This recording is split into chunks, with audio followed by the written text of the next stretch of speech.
I am absolutely afraid of clicking around throughout this episode because boy, oh boy, YouTube would delete my channel, like straight up, if I was to click on the wrong scene and show it, because there's so much uncensored content in this episode, and just so many scenes, it's just like, bro, and, like, this scene alone is, like, a minor scene, very tame in comparison to, like, everything else that this episode has to offer, and it's just like, bro, Gushing Over Magical Girls, like, has no chill whatsoever about what it's showing. Like, High Dive, man, like, I want to say, like, High Dive real quick, I'm gonna, like, show them their site.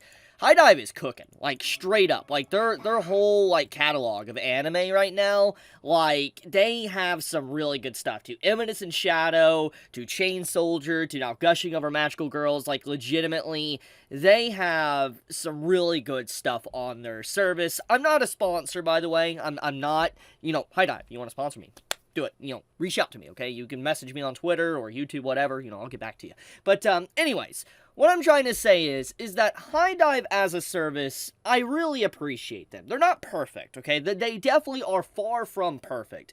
But I like them because they are a competitor to Crunchyroll. And I like how they don't censor things. If they can get uncensored content, they straight up will get uncensored content in this episode. Oh my god, I can't show this.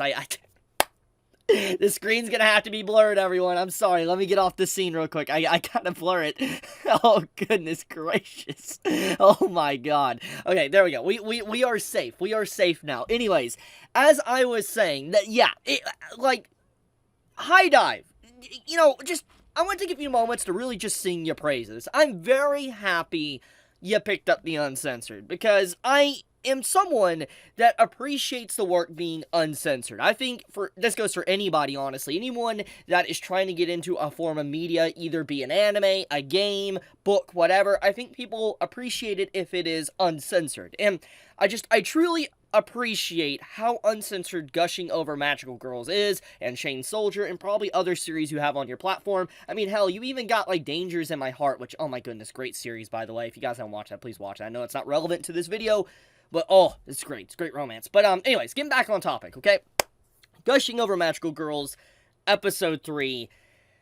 Boy, oh boy. And it introduces this new character. This character in question here called Kiwi, that, her motivation is just, I'm gonna click a random scene. We're gonna see if I have to censor or not, so give me a second. I gotta click around here.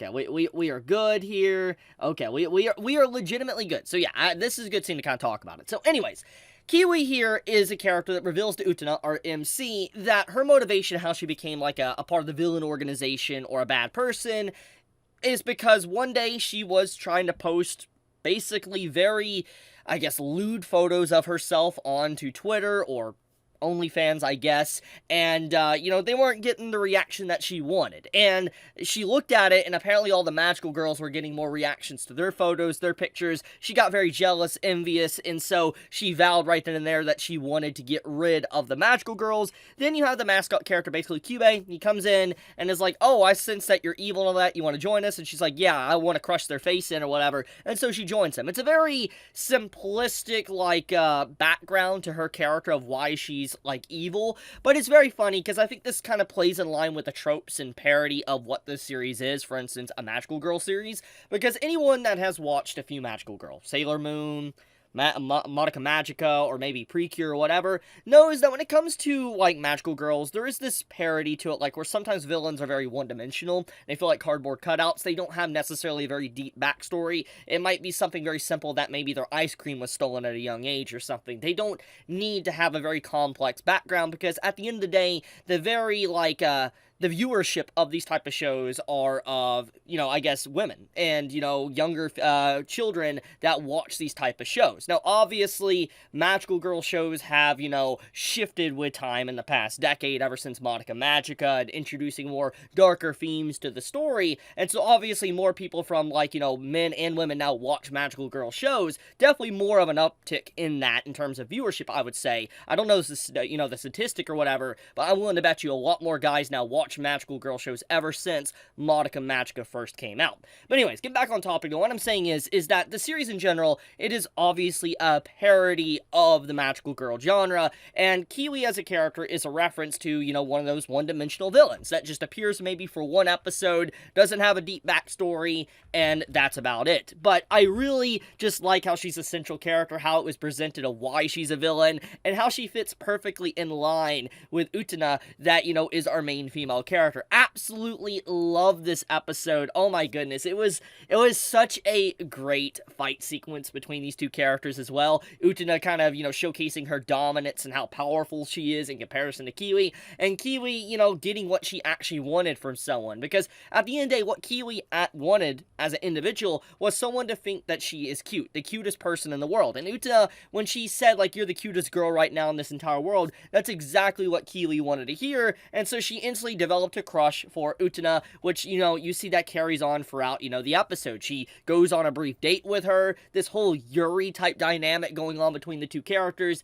It's legitimately absolutely hilarious. I love this episode for it, because it's like, this isn't Yuri bait, clearly, because there's just Yuri in this show. Like, it's not Yuri bait. There's been so many, like, anime and manga and light novels I've read over the years that just have a brief Yuri bait scene, and that's about it. But it really does seem like there will be full-on Yuri within the show. I mean, it's very obvious, because we don't actually have a male character, do we? There has not been one male character introduced in the show. The only male character I would say would be the Kyubey, like, mascot character, but I think Kyubey is voiced by a female, too. So, yeah, I don't think we actually have a guy character within this show.